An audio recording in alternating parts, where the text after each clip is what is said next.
We have the red Isengard player Sauron at the left side against the green Dwarven player Luxa on the right.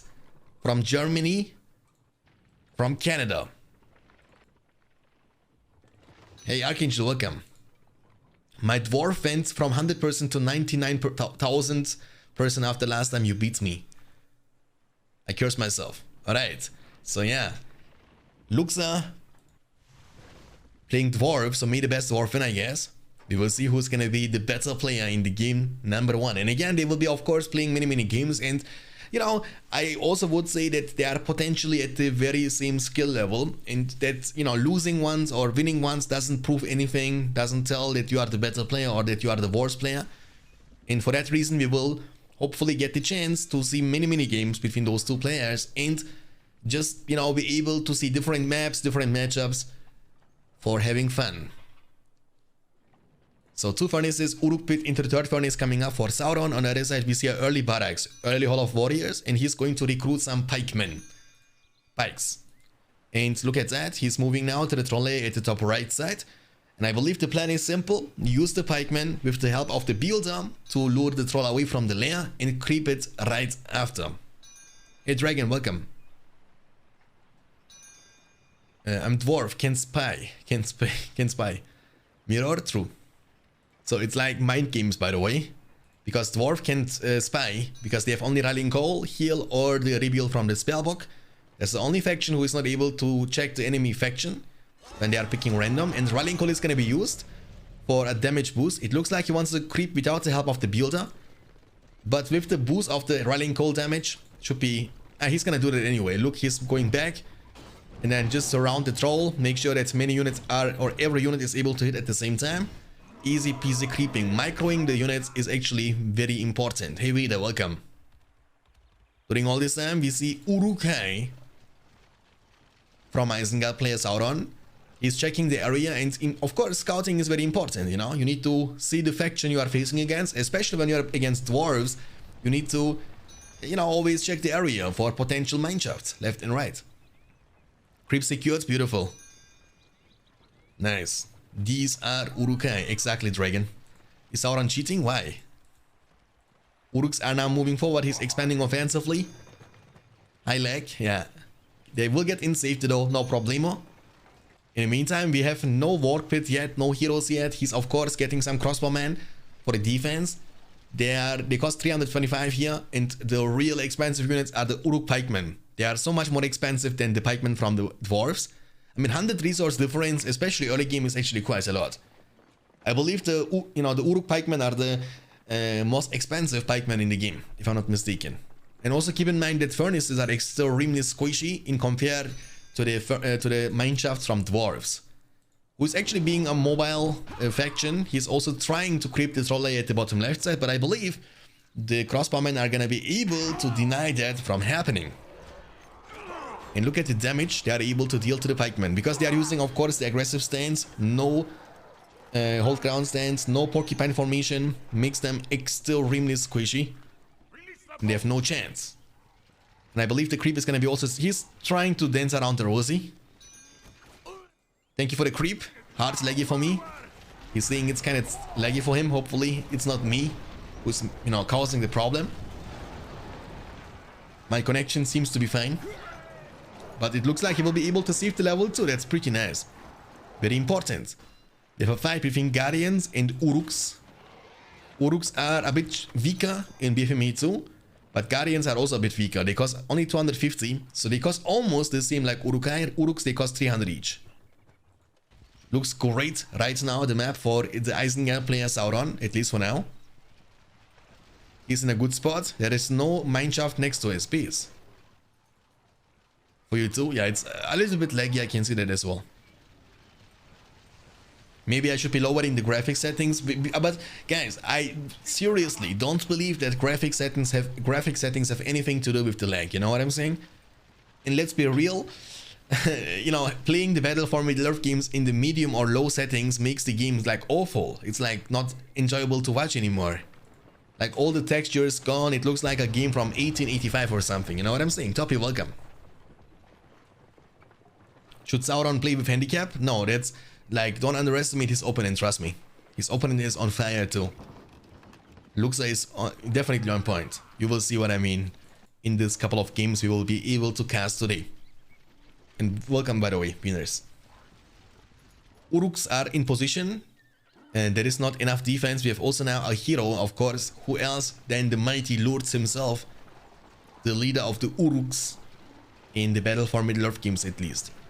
Ugluk is not existing though. Ugluk was the real hero, but we have seen this dude in the films, and that's, I believe, the main reason why we like this Battle for Middle-earth game so much, because, you know, we are all Lord of the Ring fans, and that's so... I mean, that's why I like BFME 1 the most, because BFME 1 is like the films. You see the units, the heroes, just like in the films. While BFME 2, and especially Rise of the Witch King, is adding so much different stuff from the books, and, you know, like fire drakes or something, which we have never seen in the films, you know what I'm saying? Okay, it's a huge Isengard army gathering, by the way. Urukai, pikemen, crossbowmen, and lords. What else do you want to run them down? Luri, welcome. Michaeline, welcome. Hi guys. So, Creebane, 5 power points collected, 600 command points available for Sauron, the Isengard player. On the other side, dwarves, Luxa has only 3.5 power points collected after the rallying call, and he is sitting on 400 command points right now.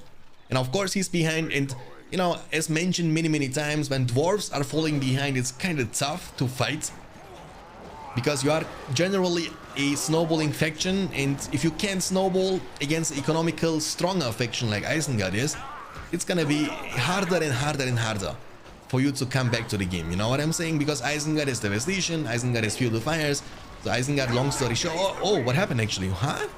Oh, never mind, he's so close to dying. The Creebane, of course, making the enemy units weaker. The crossbowmen were able to finish him off. And Lord is diving in using the Carnage, which also adds you splash damage, meaning you are able to hit multiple units at the very same time. And yeah, Lord is popping off. Popping off. Already level 4, guys. That means even if you would see something like a Gloin from dwarves, you have no chance. He will get crippled down for 30 seconds, which is more than enough time to take him down. Guardians. But he keeps losing the fights. And the problem is, once a Lord's hitting level 5, they have leadership. And he will use Creebane on you, so you lose your leadership bonuses, your buff from the rallying call, and you also lose on top of that a quarter of your damage and armor, which means Isengard army is gonna be so much more stronger than you will become. Who called for some guardians? The battle wagon has no upgrades on it.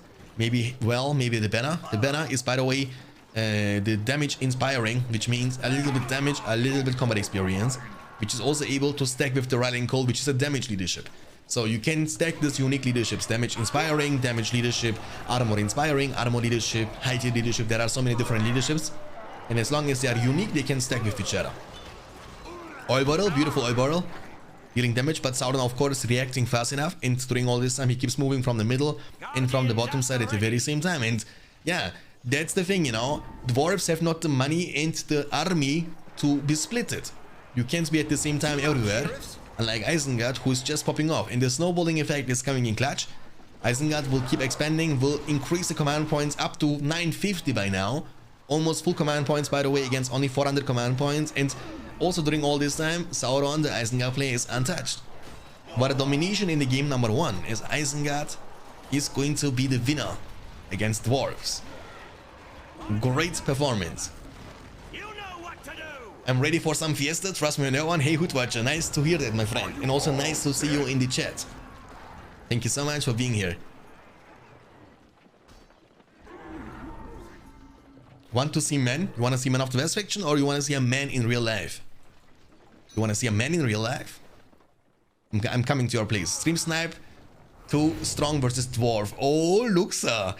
And it's always nice to see somebody coming from YouTube to Twitch and saying hi. It's just like much more personal thing, you know? Appreciate that. And welcome to the stream. And you are just in time like Gandalf, because you are now able to watch the best players of BFME 2 smashing or trying to smash each other on the beautiful map Brandy Hills, which is also a brand new map. We have 2 Malone trees into the barracks coming up for the red Elven player Sauron. On the other side, we see elves from Luxa. He's building up 2 Malone trees into the 3rd Malone tree, into the Malone tree number 4. Foresight is available, was used from Luxa already to scout the area. Sauron was not using it just yet.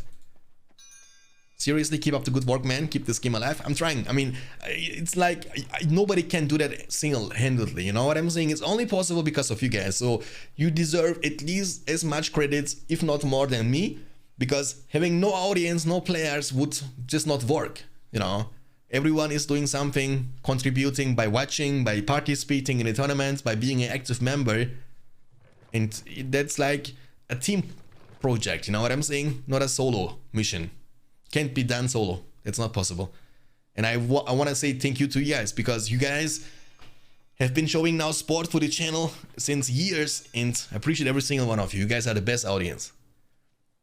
We see 5 Malone trees coming up for Luxa. 6 Malone trees coming up for Luxa.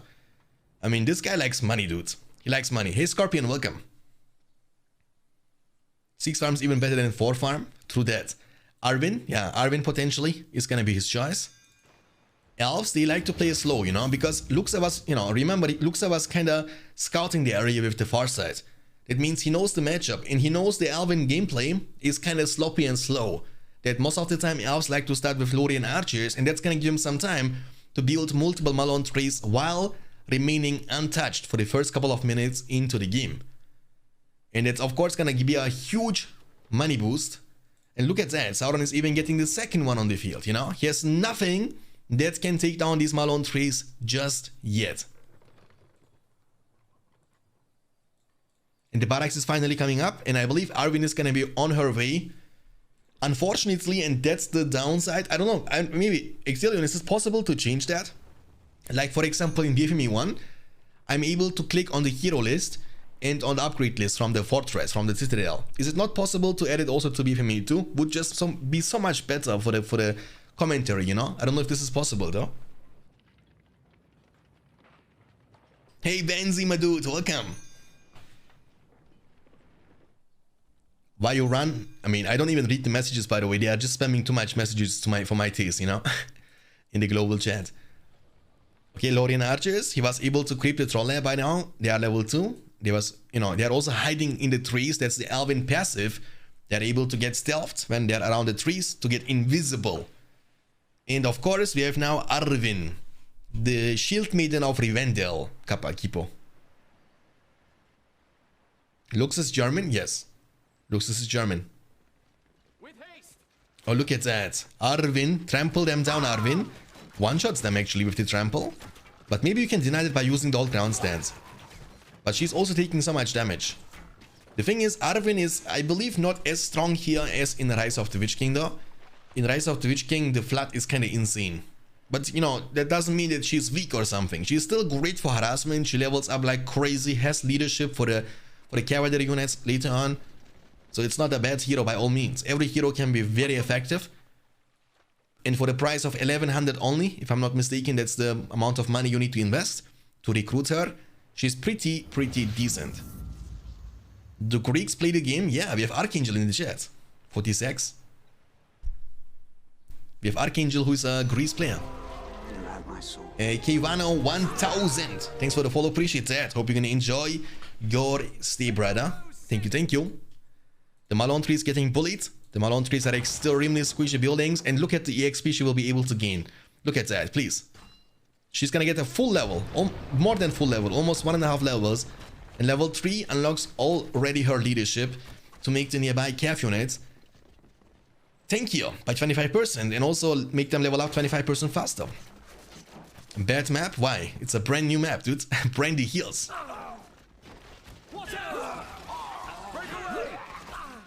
Oh, look at that. We have a big fight. But looks like Luxa is gonna be able to outspam his opponent. You don't want to be in the melee range though against pikemen. Should be fine other than that. What is Arvin doing? Almost level 3. No heroes from Sauron just yet. And after the first couple of minutes into the game, Sauron, the red Elven player on the right, has 450 command points available. There's also Arvin now on the field, level 2. Arvin clash. They are fighting for Aragorn. I'm Aragorn's wife. No, I'm Aragorn's wife. The HP levels in this game are bonkers. Yeah, the HP difference is like, again, I was always saying that it's a bit more complex game, you know? You need to invest a bit more time in order to understand the game mechanics and the basics of the game. While in Rise of the Witch King, it's pretty easy. Like, I would say Rise of the Witch King, as it is right now, is a bit more beginner-friendly game, you know? But if you want to spend a bit more time into that, I believe BFME 2 is just much more advanced. Even though it's the older game, you know what I'm saying? But it looks much newer to me. The graphics, the designs, the animations are just next level. So basically, we have 500 command points now for Sauron and 550 for Luxa. So pretty even, I would say. Nothing crazy. We have also the second hero for the German player. Haldir is his name.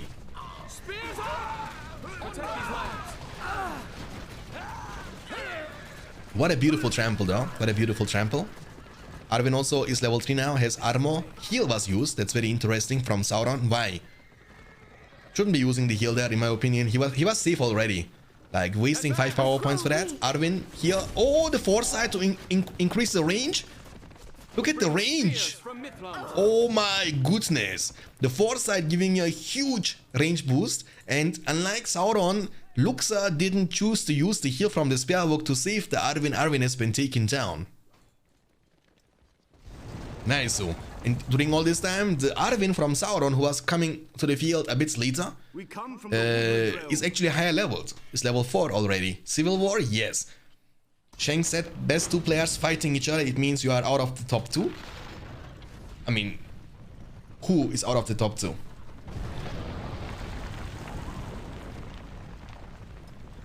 I mean, I believe according to the top 10 list right now, that those people, those 2 players are the best players.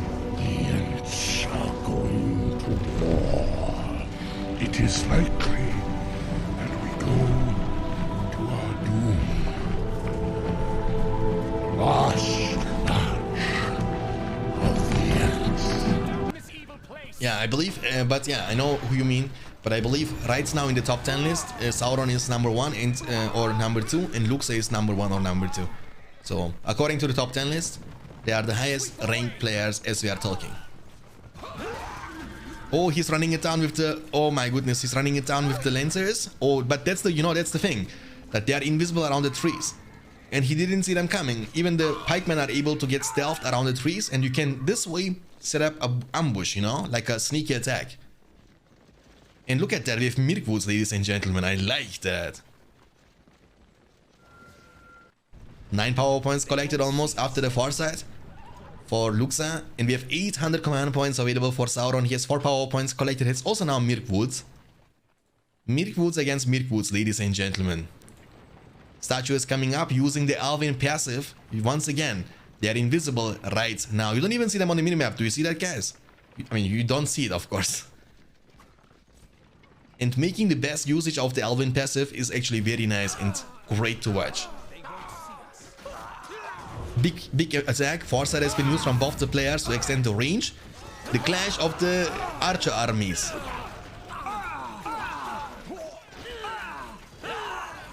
Oh my goodness. Look at that. Who's winning right now? I don't know. I think Sauron is able to win. He has leadership behind, which is giving him also the leadership anti-fear for damage. No armor, but gives you... actually, never mind. It's a damage inspiring thing. Tom Bombadillo! Do it, Tom Bombadillo! Oh, not the best. Sauron was reacting fast enough. This game is just super slow. Show them no mercy. And yeah, Sauron is forced to peel back, but it's okay. Tom Bombadil is a long cooldown. And with that being said, now for the next fight. Jungle Buddy, my man, thank you for the 5 months. Appreciate that. Means a lot. Thanks for the huge support to the channel. Thank you, thank you. Jungle Budgie just resubscribed for 5 months. Ahoy. Hope you have a beautiful day, my friend. Thank you so much for the huge support. And we have Legolas on the field, guys. Legolas, the prince of the Mirkwood elves. That means he's the prince of this Mirkwood archer battalion. From Bombadil is almost gone. There's use.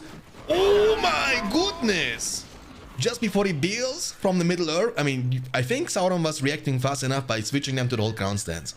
That's why they didn't die. But was a nice timing still with Tom Bombadil. Very well done. In the meantime, Arvin is trying to pressure. She's all about to hit level 5. That's gonna unlock the flood. Arvin from Sauron is already level 5, almost level 6 actually. Has the flood unlocked. But once again, this doesn't mean anything because Arvin is able to level up in no time. And Sauron has also collected 10 power points after heal, Farsight, and the rallying call. Legolas can still be a huge impact, by the way, in the game. Hitting like a truck, as you guys know. Oh, the flood will be used. The flood will be used. Oh, nice flood, but doesn't hurt them too much. Is she gonna die? Where is Legolas? Shoot, shoot, shoot, shoot, shoot, shoot. Oh, she's actually kind of tough against archers. Kind of tanky. Kind of tanky, nice. Almost 11 power points collected. Mirkwoods are here. Maybe Silvertown arrows would be nice. And I believe that's gonna be indeed the plan. Because look at that, we have the armory coming up for level 2. But level 3 is needed to unlock the Silvertown arrows to actually make your archers hit extremely hard. The Arvin is on the hunt. But it's hard to use the floods even when you have floods on a mobile unit like Lancers. You know what I'm saying? It's kind of hard. Arvin keeps pressuring all the time. Actually, Arvins from both the players are the only ones who are playing the game actively. We also need...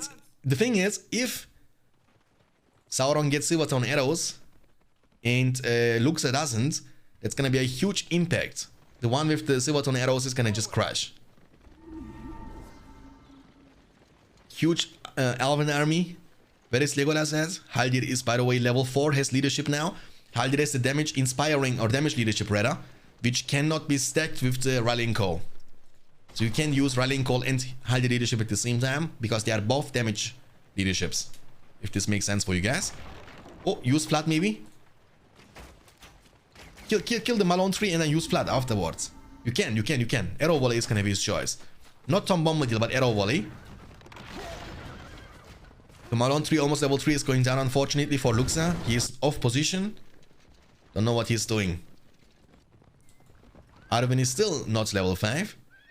Legolas was hitting with the Hawk Strike, almost level 3. Has no leadership, by the way.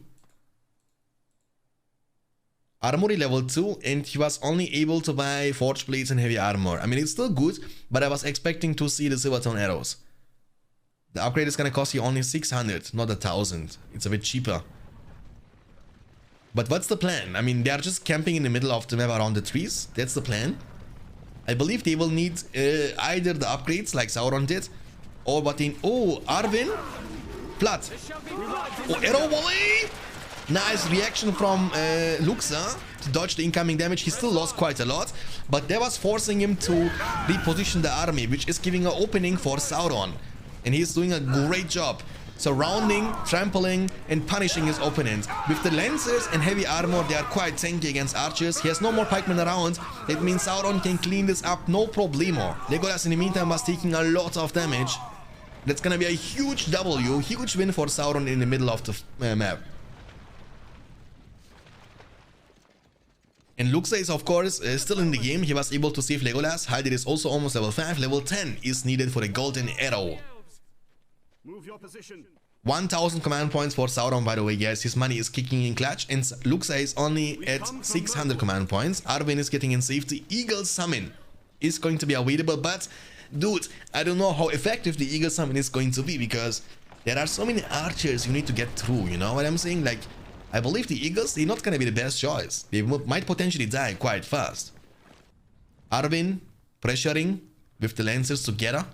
They have Heavy Armor and the Forge Blades. They are tanky as hell. Okay. Arvin is quite low. She needs to be careful. Couple of hits from the Mirkwoods and she's gonna be dead. Armory is still level 2. Level 2 stable, level 2 barracks. You have multiple level 3 Malone trees now for Sauron. You have Glorfindel on the field, okay? We come from the woodland realm. But look at this, upgrades, they matter so much. Of course, Arvin was also helping. Arvin has also armor leadership, by the way. That's why they are so tanky. But still, you know, normally Glorfindel hits quite hard against Lancers, but not this time. And I believe that Eagle Summon wasn't the best choice, but yeah, we will see about that. All you want is heroes. Yeah, we have Legolas, Glorfindel, like Haldir. No Haldir. We have the only hero from Sauron is actually Arwen all game long. No Legolas and no Haldir, as well as no Glorfindel. But he has many lancers on the field for the harassment, unlike his opponent Luxa, who is not able to deal any economical damage to his opponent yet. Legolas hitting level 4. Lancers are running it down. They will be taken down. Is Arwen gonna get in safety? I think she will be able to get in safety, yeah. The mounted heroes like Arwen are extremely tanky against archers.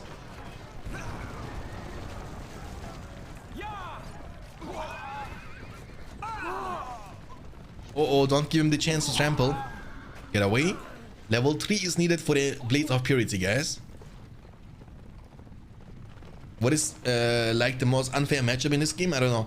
Maybe Archangel or Ectelion can answer. Sauron is killing Luxus economy, yeah. Doing this now for quite a long time. While his eco is untouched. Look, Luxus is dropping down to 350 command points only. Eagle Summon will be unlocked or used from Luxus to kill some Mirkwoods left and right. But he is supply capped. That means he is not able to recruit any more units anytime soon. But that's the thing, you know, with the Eagles. You see how fast they're gonna go down? Actually, they are tankier than I was expecting them to be honest. So not the end of the world. And they were able to kill a couple of units though. And he was able to get 10 power points from that summon. Almost 10 power points. So not bad. 25 can be game changing. The Flood. GG is gonna be called though. From Luxa. You would have lost so hard. I think they have like problems with if my archer don't go melee on troll layer. The builder. Luxa has been defeated. And everybody who was betting on Sauron will get some points. Once again, the score after the second game is going to be 2-0 for the Canadian player. We have the green Isengard player, Luxa, against the red Elven player, Sauron. I want to download again the BFME games. Any idea where can I find it? I mean, I don't know, man. I heard there is a guy whose name is Beyond Standards on YouTube. He was making recently many tutorial videos for that kind of matter, you know. And I believe you will get the chance to download them by typing in the chat !BFME or !download or something like that. My bet is that once Luxus wins a game, he will go offline so he can leave as a player who won the last game. Why would you say that, dude? 2 Malone 3s, 2 furnaces, 3 furnaces, 4 furnaces. I'm assuming, right? Yeah, 4 furnaces start. That's something we see more and more often. Like the economical opening by building up to 4, even up to 6 sometimes, resource buildings at the beginning of the game. Against Elven faction especially, because once again, as mentioned previously, Elves have not the most aggressive playstyle early game. Lazy plebs. I even lowered the graphic settings, dude. Shouldn't be that laggy anymore. At least not from me. The stream is not lagging, guys, right? The stream should be alright. I'm not dropping any frames, so I believe it's okay. We have 5th furnace coming up for Isengard now. So what is the plan? Is he gonna rush Lourdes or Grima Wormtongue maybe? Would be also nice. I love Balindro and Shanks. We love you too, SB Quarry. It's always nice to see you in the chat, brother. Thanks for tuning in. Appreciate you. And he told me that he uninstalled the game after our last duel. Really? Andy Brandy is not anymore in the building?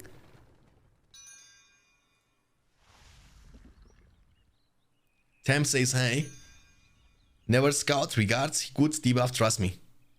So Isengard was using the Palantir, of course. He was scouting. Elves were not using anything from the spellbook just yet. So we have barracks and the stable coming up at the same time for elves. And just like the previous game from Sauron, I believe, he's gonna use the Lancers for scouting and the Archers for defending. That should be the plan. What is the plan from Isengard? I mean, there are so many furnaces, dude. That's crazy. Look at that. Look at this picture. But you lose so much details, you know what I'm saying? When you lower the graphics, and we have only just lowered them from the ultra settings to the high settings, and you can see the detail you lose around the furnace, for example. You lose so much detail after that, you know?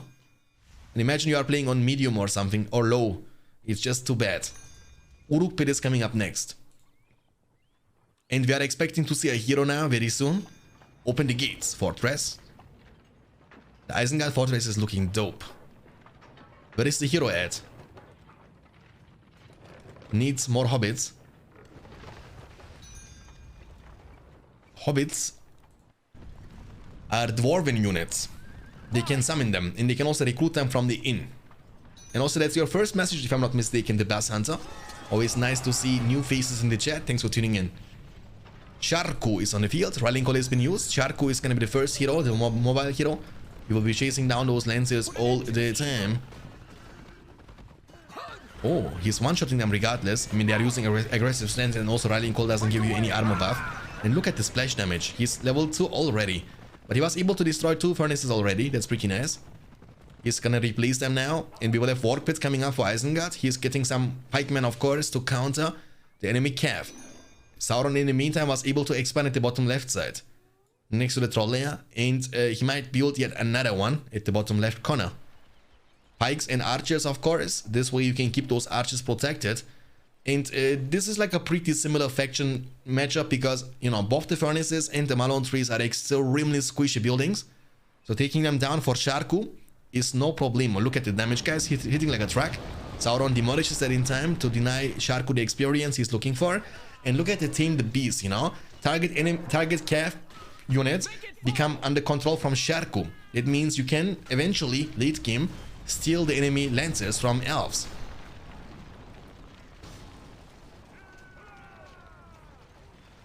What? Why you want me to click on that one? You wanna read the chat? The chat is way too toxic to read, you know?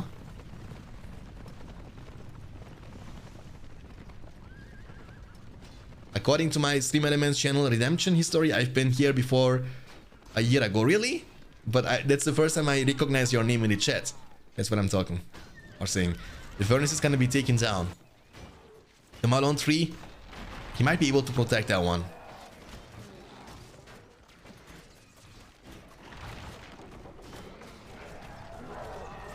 Oh man. Oh man. Not good. Or he might still do it though. Yeah, he will be able to do that. But again, you know, that's not worth it. Hey, Raiden, welcome.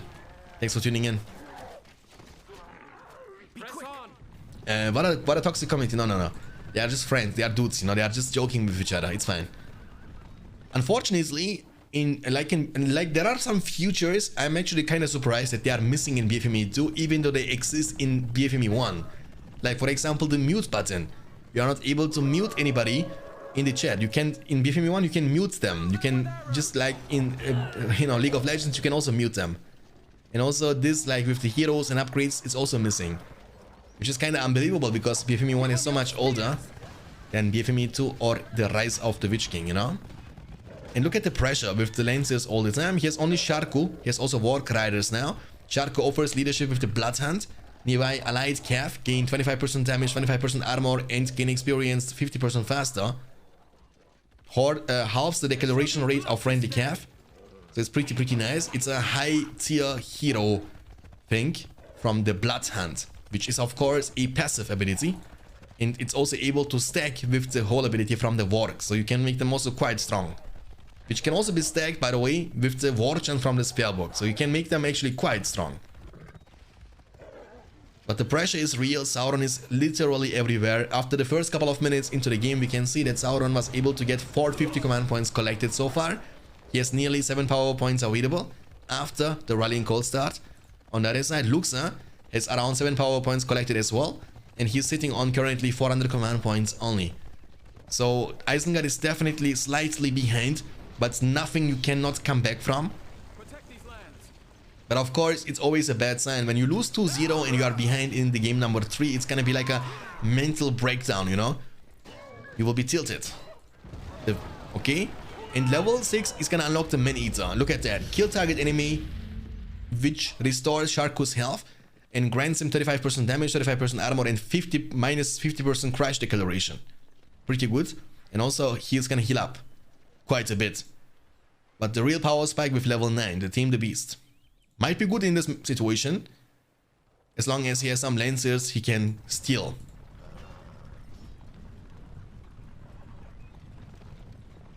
Okay, almost 8 power points collected. Isengard has also sustain in BFME too, you know, has sustain. He might build a well around the fortress and stuff like that. Could be pretty nice. 500 command points for Isengard. All I want is normal speed. Yeah, the game feels a bit slow, to be honest. I don't know what is the problem or what causes that. Will we see a $1,000 tournament? Yeah, sure. I mean, again, these numbers are always going to be seen in the World Championship, which could be happening, you know, September this year, but then we canceled that because of obvious reasons. But we're going to definitely come back to the World Championship in 2022. And we will have also a cash prize Christmas tournament for BFME too. But again, you know, these big numbers of like 500 or 1,000 or something like that, they were always used for the World Championship, for the biggest event of the year. This way, Lancers.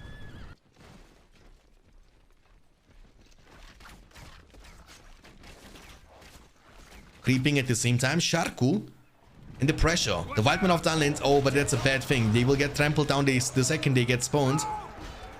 But they have pillage, you know, which is not bad because you will be able to steal so much money from your opponent, even though you might not be able to destroy the stable. Sharku is doing a phenomenal job. Level 6 is unlocked.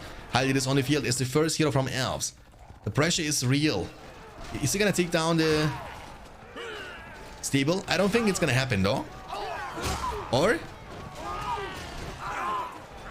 This auto attack sound from this dude is so kind of tilting me. I don't know why. Like every time, like every time he's attacking, you know, it's like quite unique to this guy. Nobody else is making this kind of sounds. So V2 tournament for BFME 2? Yeah, sure. I mean, again, I'm always down for a 2v2 tournament as long as it's kind of organizable, you know, because I feel like sometimes it's even hard to organize like a 1v1 tournament, since you need to have 2 people online at the same time, and 2v2 you need to have 4 players online at the same time, which is like twice as hard. As long as it's affordable or organizable, then I'm down, always. I would love to see a 2v2 tournament actually.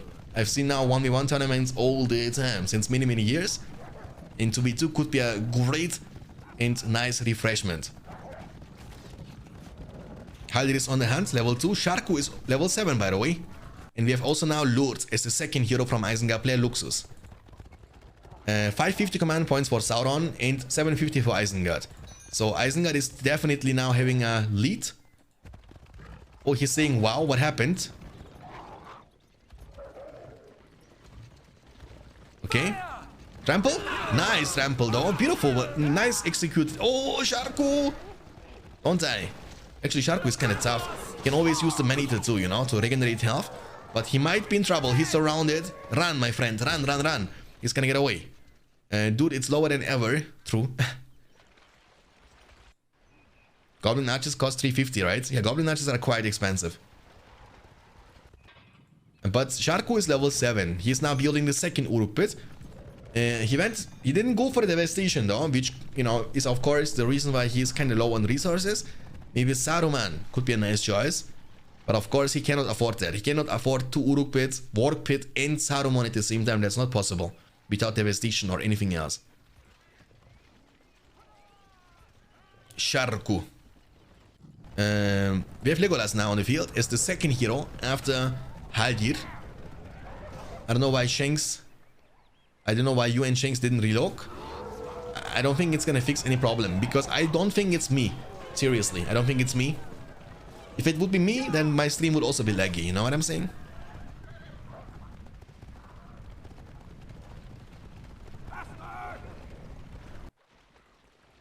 Level 4 leadership unlocked. But remember, the leadership is getting completely negated once Isengard is choosing to use Kribane. And Arrow Volley was used. I missed that, my bad. Arrow Volley is on cooldown. 600 command points for Elves. He's almost command points capped. Isengard needs to be ready. Lol, nice rallying call. He used rallying call somewhere. I believe he missed it. Legolas is almost level 2. It's easy to make balance Shanks. Make all units same cost and same power, but it's kind of weird. Yeah, it's weird as hell. Because, you know, we always want to keep the Lord of the Ring theme. Lord of the Ring style of the games. Like, you cannot make it balanced. How can you make everything 100% balanced? That's not possible. Then you need to make every hero cost the same and have the same DPS, have the same health, you know. That would make no sense. Like, imagine a world in which Gollum or you know, not Gollum, but imagine a world in which like Aragorn is as squishy as like Arwen. You know what I'm saying? That doesn't make any sense. Oh, Legolas has been... Oh, what? My man Sharko was eating Legolas, I believe. Legolas is gone, guys. Legolas is gone. What? If Isengard can defend himself around this side, I believe he's in a good spot.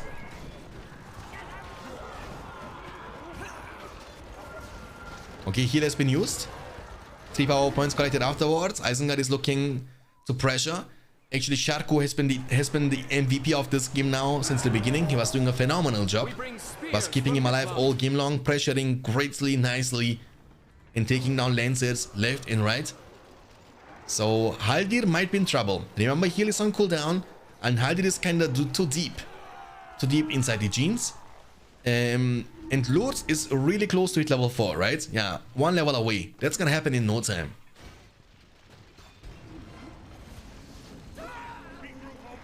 Who can kill Sauron? I mean, according to the films, Isildur can kill him. So just name yourself Isildur, guys, in BFME 2, and boom, you have like a high chance of winning. Build me an army worthy of Mordor. Look, the splash damage. Oh, be careful, Sharko. 1 more hit was needed, dudes. Just kill it. And get almost level 9. Would be a huge power spike. I want to see this, by the way. The Tame the Beast. I would love to see that. Can we look at Isengard power points? Sure. We have Devastation, White Man of Dunlands, Creebane, Vision of Palantir, 650 command points, and nearly 3 power points collected afterwards. He wasn't even finishing this Malone 3 yet. Sharko keeps pressuring all the time. White Man of Dunlands is gonna be available for the next big fight. Devastation can also be used to stun the enemy units and also the enemy heroes for a short duration. Lourdes is level 4 now. Can use the bow and cripple down this Haldir and take him down right after. The Alvin heroes are not the tankiest heroes of the game. Oh, look, hitting like a truck, boys. Oh my goodness, man. Pretty nice damage. I like that. I really do.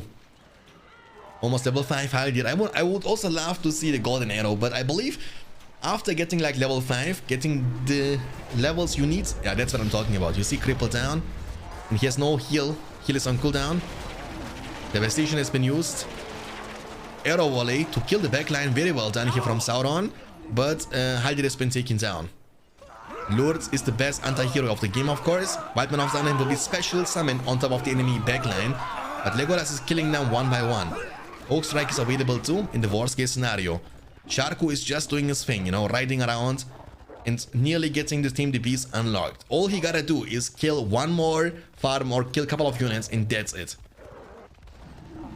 The Sharko has been the MVP. You know what would be awesome, guys? I don't know if this is possible, of course, but you know, at the end of the game, for example, if you would like have like stats, you know what I'm saying? Just like in the campaign, in which you see which unit and hero, how many units they kill from your opponent, you know what I'm saying? That would be kind of OP to see the value of the hero you get. Just like from the PowerPoints. Imagine like a scoreboard or like a end game detail list which tells you, okay, Devastation was able to bring you that much money, Pillage was able to bring you that much money, so you have like raw stats to work with, which could also be helpful to balance the game, because then you see everything in a list, you know what I'm saying? Would be kind of crazy. Now, heroes like Sharko killed so many units. You know, Lourdes killed so many. Like, you have like a list, Lourdes was able to cripple 4 times. I don't know if this is possible, of course. It would be awesome to have something like that. The Watcher is available now for the big fight, and that might be the chance for Isengard to rule the Middle-earth. And Sauron is definitely having a problem right now. Tame the Beast is available. It must be possible to program. I don't know. I don't know if yes. I have no clue about programming, by the way. I'm quite newbie or noob in this kind of matter. But it would be awesome to, I think, I would love to see that. Like, at the end of the game, you see like a... Okay, in total, Legolas was able to deal that much damage. He was killing this many units and stuff like that. Okay. Maybe Shanks paid Sauron to lose this? Dude. The Malone 3 is gonna be taking down. Lourdes is level 5. The Malone 3 is getting bursted. Lourdes can always cripple this Haldir one more time. Where is Legolas at? Cloud Break. Okay, the stun. The Watcher? The Watcher! Booyah! I love the Watcher. Dude, look at the stones when they're flying around. The animations of BFME 2 are something else, my dude. Look at this beautiful guy. Look at his face. He feels like, it looks like Balindro to me after he was coming from the dentist today. Look, Balindro, he has the same teeth like you, my dude. I'm just kidding. Oh, Haldir got crippled down, but looks like Lourdes is quite low. Use your bow and kill him. No. 6 power points collected, but he was wiping out the entire army. And Sharku, ladies and gentlemen, is sitting level 10. Inmamiora, dude, welcome. With your troll emote, it's always nice to see you in the chat. Nice to catch you live in the first time. Hey man, Mr. Africanos, thanks for tuning in. Your first message, I see that. Thank you for tuning in into the live stream as well. Always nice to see some people from YouTube also tuning in into the live streams from time to time. Always nice to meet you guys also, to be able to talk to you. 750 command points available for Isengard. And elves, ladies and gentlemen, are dropping down to 600 command points only. Arrow Volley is available, almost available. And also Arrow Volley is hitting hard against enemy Cav. Lourdes, almost level 6. Level 7 is unlocking the pillage. Money, money, money. Isengard is only like 17 power points away from getting the 25 unlocked. And remember, you have the Dragon Strike or the Dragon Summon. Just like in Rise of the Witch King. Sharku, gotta be careful. And there is no more stable. That's kind of shame because I would love to see Team the Beast on enemy Lancers, you know, but it's okay. It's not the end of the world. There is one more Lancer, dudes. There is the only Lancer from Sauron. Just steal it. Just steal it. Go with Sharku. I would just hunt them down and steal them, you know. Upgrades maybe would be nice to see upgrades coming. Yeah, that's gonna be the case. Armory is now up on the field. It's only level 1. You need level 3 and level 2 actually for the Forge Blades and Heavy Armor, which is gonna be enough. You don't need Fire, I believe. All you gotta do is get Uruks with Forge Blades and Heavy Armor, and that's good enough. How much does upgrade cost? 300 and 400 for the Forge Blades, so pretty expensive actually. I don't know how the ability exactly works, you know. If it's like something like Dominate from Saruman, in which you need to, you know, hit it like a skill shot manually, or if it's targetable. Like for example, Rogash, still in Rise of the Witch King. Can tell, can see. I think it's permanent, right? I don't know. I mean, it doesn't say temporarily, so I believe it's permanently. Because normally you see like for short duration, temporarily, you know. Oh, nice arrow volley one more time. The Malon 3 is gonna be taken down regardless. I think it's kind of permanently, I believe. Legolas is level 3, 10 power points collected, 15 away from getting the 25 unlocked. There are no Black Riders of Mordor in BFME 2. You know, there are only heroes. The Black Riders you are talking about are only existing in Rise of the Witch King.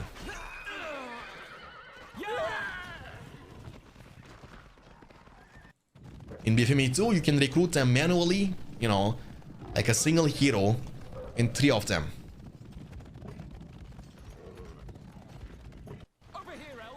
Over here, elves. Okay, level 6, one more level away. The Lancer, the last one, has been taken down, but here's now the stable once again. Sharku, level 10, has 3150 HP with level 10. Lourdes with level 6 has 2800. But you can see the melee damage is higher. So when you have the choice, just use melee damage to deal a bit more damage. You deal like 10% more damage with the melee, you know? Not bad. Rise of Twitch King. Yeah, true that, Maui.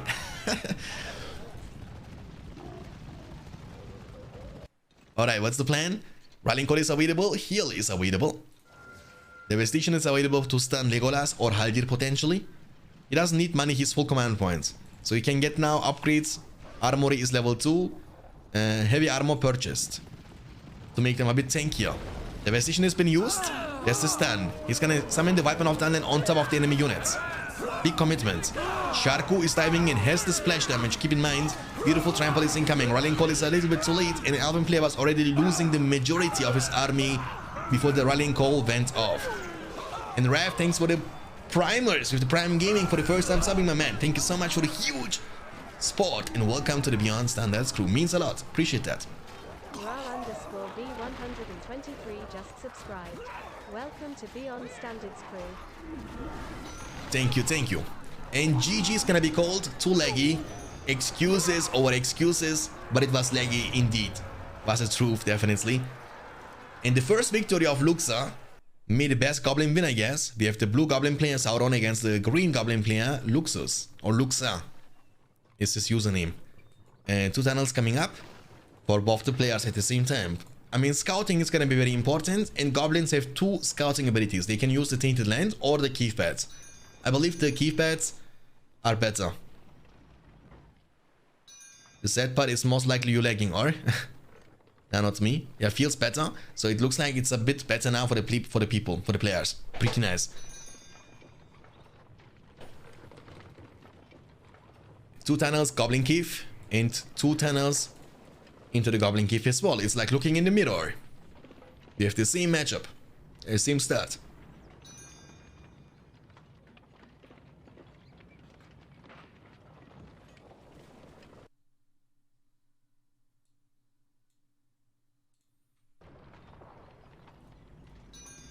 What is going on? Now I can smack you really good.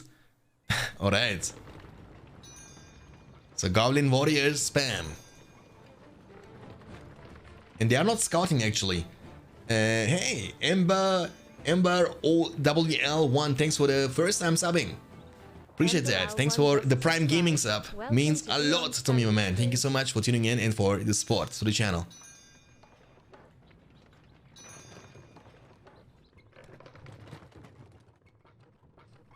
Thank you, thank you. The second Goblin Keef is coming up now for the Goblin player. On the other side, we see also 2 Goblin Keefs for Sauron, the blue Goblin player. So yeah, we have seen Goblins many times lately. And I believe early game we will see Goblins clashing against Goblins, but later on we might see something like Cave Trolls potentially from the Fissure. There is a huge difference between the Fissures in BFME 2 to the Fissure in Rise of the Witch King, and the main difference is that you are able, as Goblin faction in BFME 2, to recruit the Cave Trolls from a level 1 building, while in Rise of the Witch King you need to manually level that up to level 2 by paying a lot of money, you know?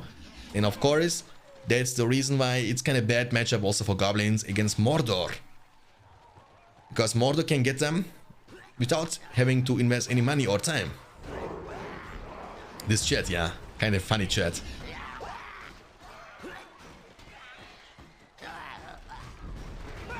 And also keep the chat in Twitch chat clean, please, guys.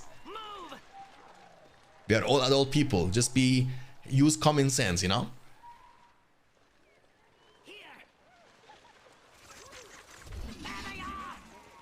Be nice to each other. Where is our Balindru when we need his watching great Eye of Sauron over the chat?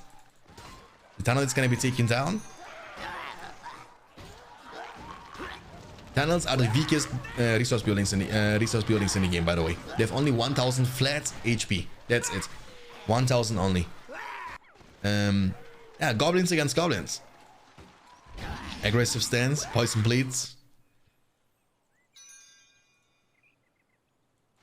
He's saying lag. True. Again laggy? Really?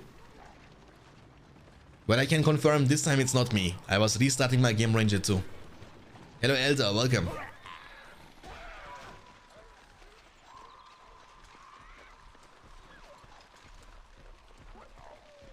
And just ignore, you know, or just when you want to fight or discuss with somebody, just type him in private message in Twitch or Game Ranger or Discord and discuss in private. But having like a big mess, you know, in a global public chat is kind of no.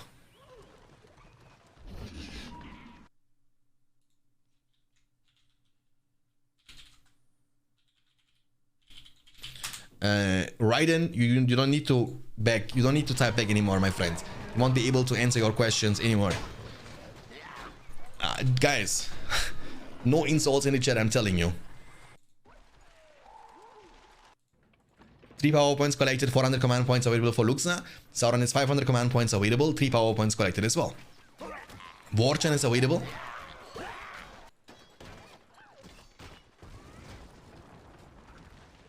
Did you see what he typed?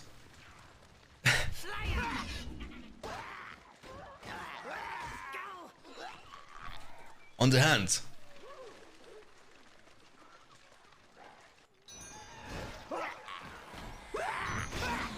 It's same, yeah. Looks like it's like a laggy game once again for the people, guys, for the players, which is kind of unfortunate.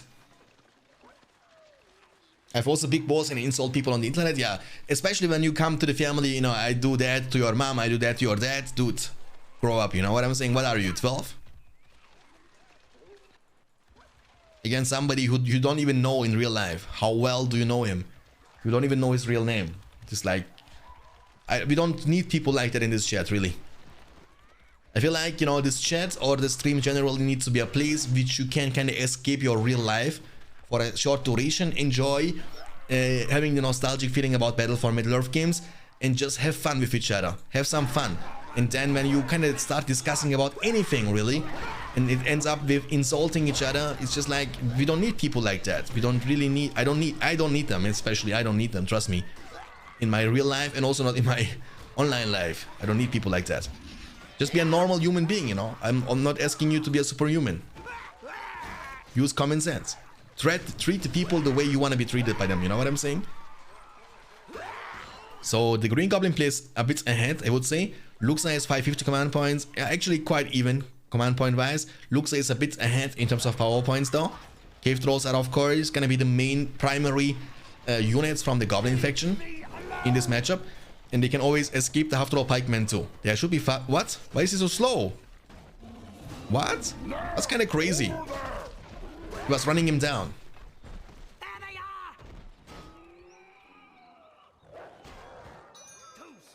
I never understood those Western Moma jokes, yeah. I don't know, it's not a joke for me. Dude, I'm a Turkish guy myself. I have big respect to my family and I don't see it funny when somebody is insulting my mom, you know what I'm saying? I wish people would just do that in front of your face, you know? I don't take it as a joke. Like, insulting you or calling you like a dumb or idiot or something like that, I'm down to that. It's like a direct insult, but insulting your family and your mom especially. Mom is a whole holy thing in my life at least, you know? It's like the no-go spot. 10 power points collected, 600 command points available for both the players. Trolls are joining the fight with the 3 in their hands.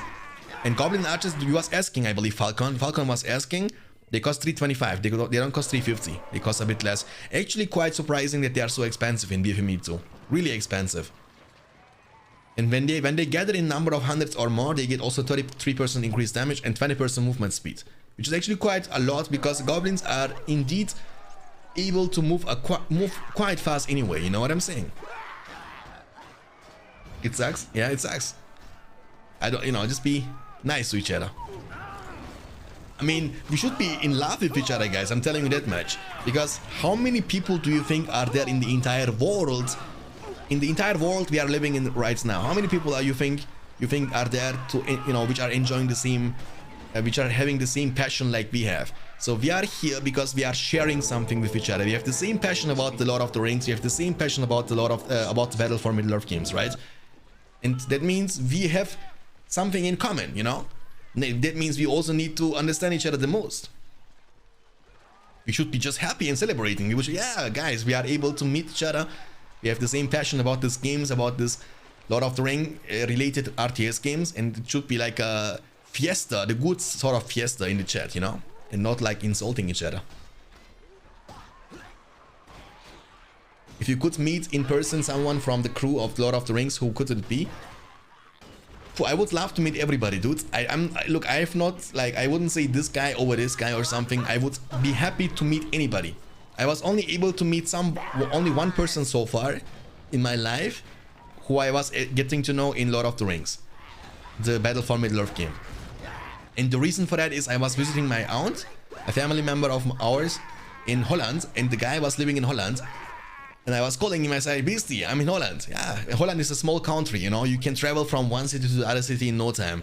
And I was calling him, I was like, I'm in this city, where are you? Yeah, I'm here. How long do I need to travel? Like 30 minutes. All right. I was jumping into the car, was driving to his place. It was kind of a strange moment, not gonna lie. Because, you know, there was a person I used to talk every single day in Discord. I still talk to him, by the way. But it's so different than when you meet somebody in real life. Was a kind of strange moment, which was extremely funny at the end of the day. Who's from Holland? A good friend of mine. His name is Beastie. He's an old dude. He's like 50 years old now.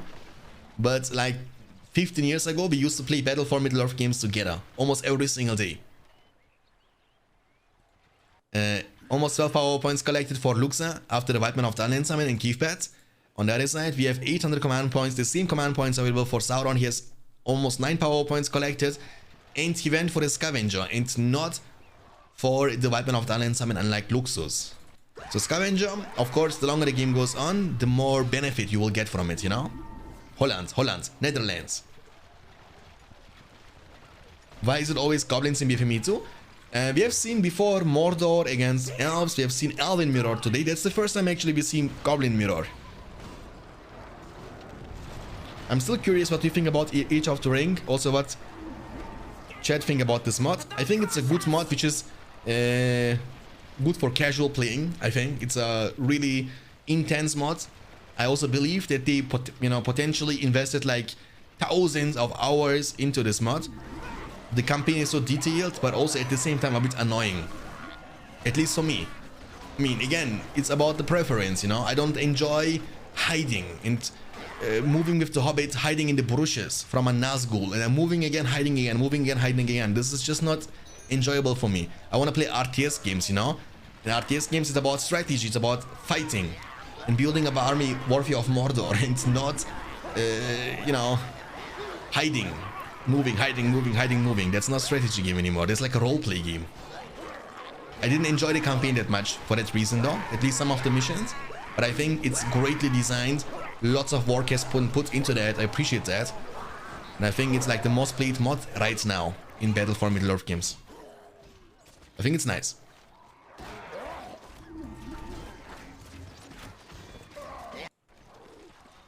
There is a downside too from the mods, and that's my personal opinion. Because I believe that Battle for Middle-earth games have not like a huge player base, you know what I'm saying? It's not like we have like hundreds of thousands of people playing Battle for Middle-earth games. And the mods have like a own player base. Every BFME game has like a own player base, like BFME 1 has player base, BFME 2 on different patches like 1.00, 1.06, 1.09, 1.09 version 2.0, Rise of the Witch King. Then there are plenty of mods like Shadow and Flame, Legends of the Third Age, Age of the Ring, Edain mods, even some Russian mods like Enoraf, Dagoraf mod or something like that. Imagine that every player would be playing the same BFME game. That would be kind of OP, you know? I would love to see that instead. Aragon 1985, thanks for the follow, appreciate that. Hope you're gonna enjoy your stay. If this is Edgar, I would recommend you to watch your language in the chat. I have no trouble of banning 100 Smurf accounts of anybody, trust me on that one. It's just gonna take me 5 seconds, just use common sense, be nice to each other. That's all I'm asking you for, guys. The Watcher will be summoned. The worm was summoned before from Luxa. The Watcher is of course used for defense from Sauron to defend this area. Yeah, that's the case. I think they wanted to make the campaign as much as possible as the book. In the book it was not like that. I mean, I don't think it was like that in the book. I've never read the books, but I don't think it was that annoying, to be honest. Some of them are just like lasting so long, you know.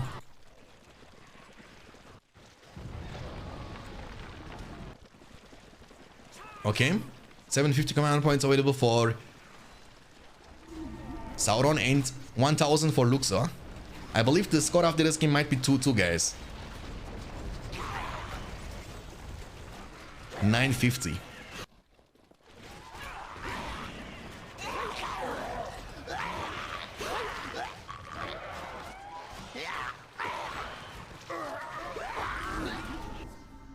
$15 power points already for Luxa. He's 10 away from the 25, boys. Yeah, Radagash, welcome. And Sauron is definitely losing this one for now. But it's not over yet. And we might get ourselves a series. We might see the tiebreaker game, the deciding game after the game we are watching right now. Shelob. the Spider Queen herself. Sauron is losing, yeah, Sauron is losing potentially this one as well. But again, it's too early to say something like that. But you can see the positioning. That is Gollum, by the way. You know, I was always hoping to see the ring being dropped on the ground, picked by somebody, and then we get the chance to see either Galadriel or Sauron. Would be amazing to showcase you guys the power of the ring heroes in BFME 2 on this patch. But that's unlikely gonna happen, you know what I'm saying? Because it's just so almost impossible to kill this dude all alone. Like, you will need a full army to kill Gollum. He's so tanky, he has 12,000 HP.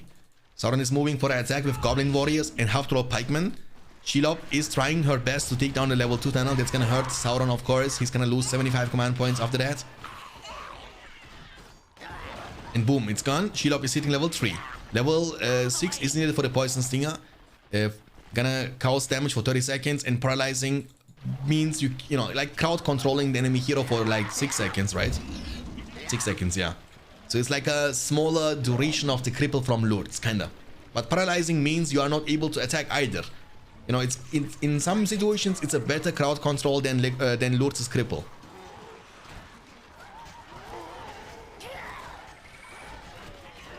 He should be able to protect this one for now. Gollum tanky, yeah, Gollum is tankiest creature in the game, dude.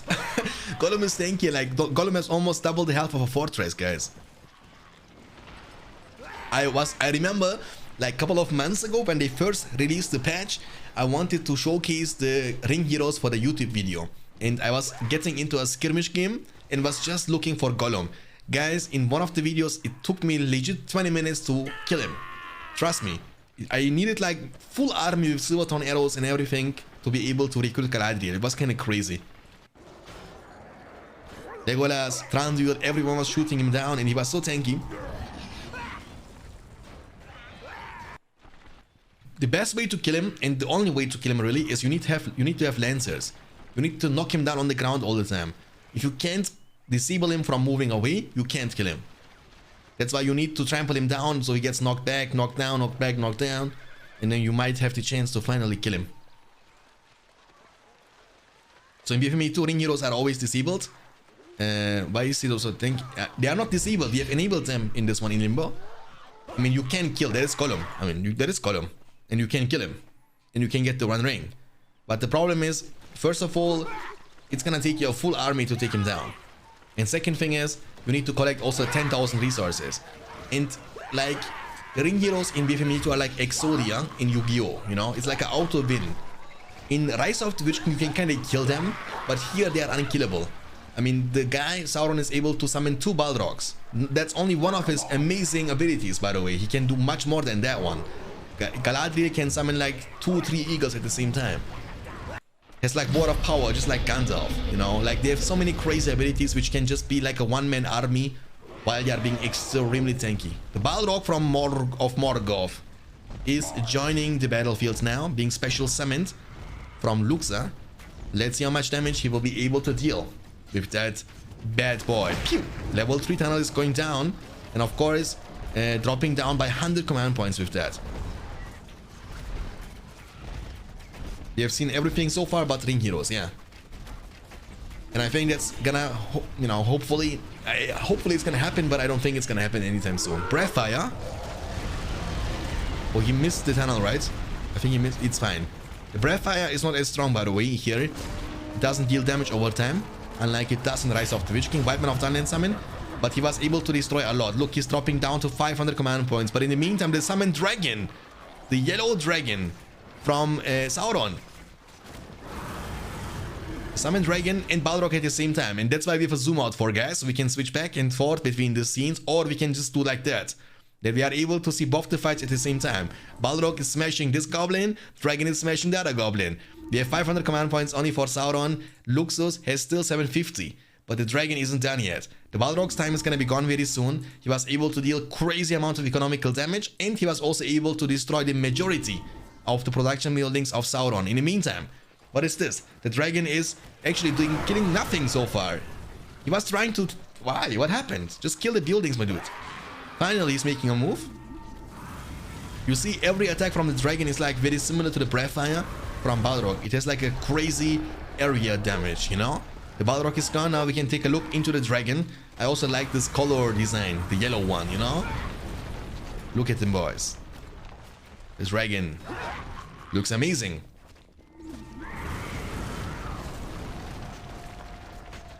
Beautiful.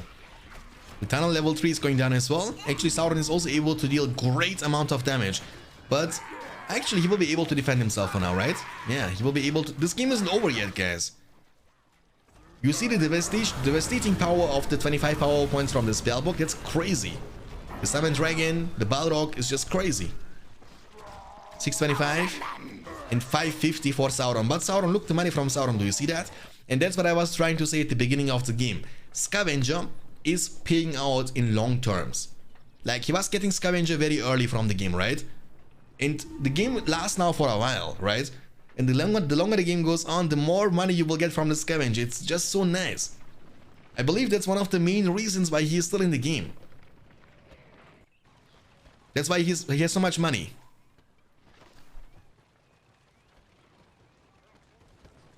But also need to mention that we have seen no heroes from Sauron, and the only hero we were able to see from Luxor so far was Shelob.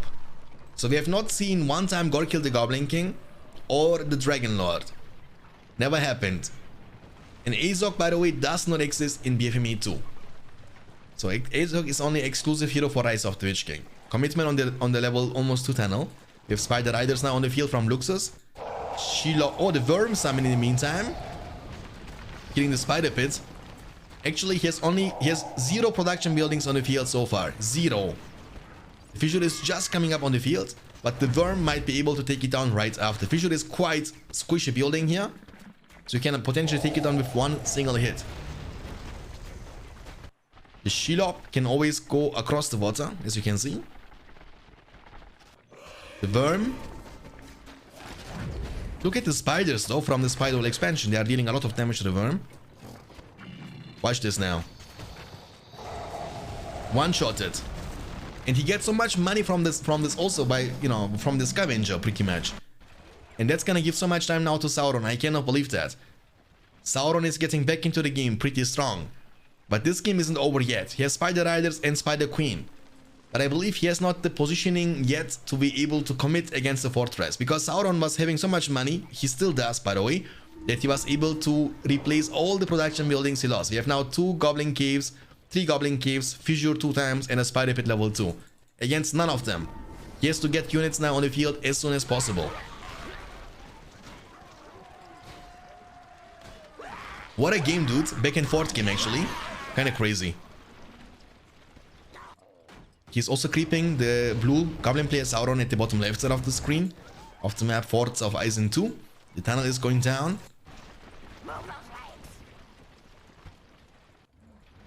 Big commitment coming from the bottom side. PowerPoint wise, Luxus has almost the Watcher ready and the Wildman of the Land ready as well. He has also Warchant and Keef Pads available, which is going to be used defensively now on the enemy units to make them a bit weaker. In the meantime, he also loses stuff all the time.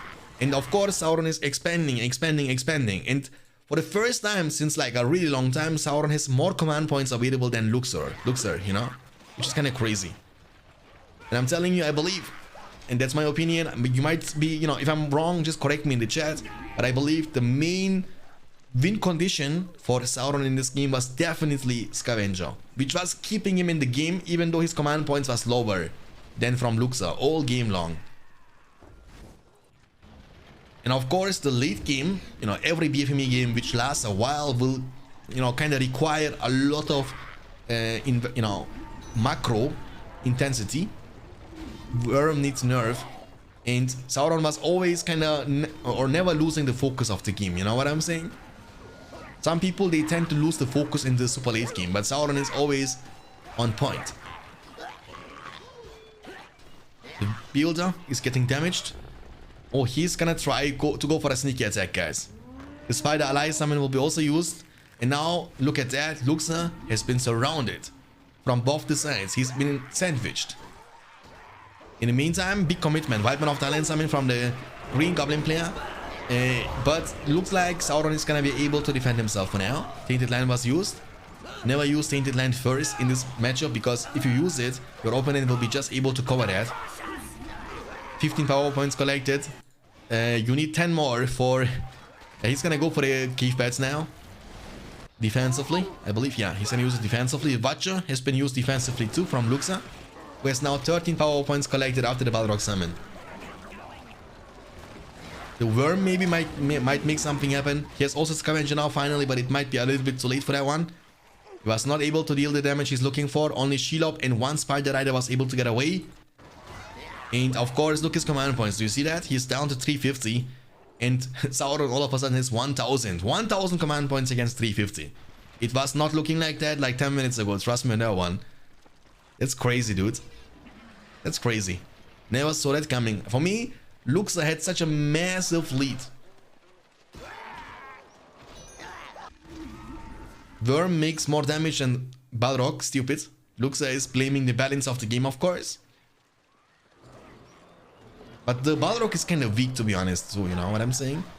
The thing with Balrog is he has like the area damage, you know? When you summon Balrog underneath of the enemy units, it's gonna one-shot them. But the damage from Balrog, beside the one from the Fire Whip, especially the Breath Fire, doesn't feel extremely strong. Honeyseg, welcome. Dragon did less than Worm 2. True.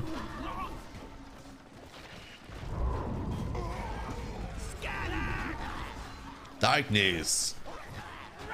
Darkness from the Goblin player Sauron.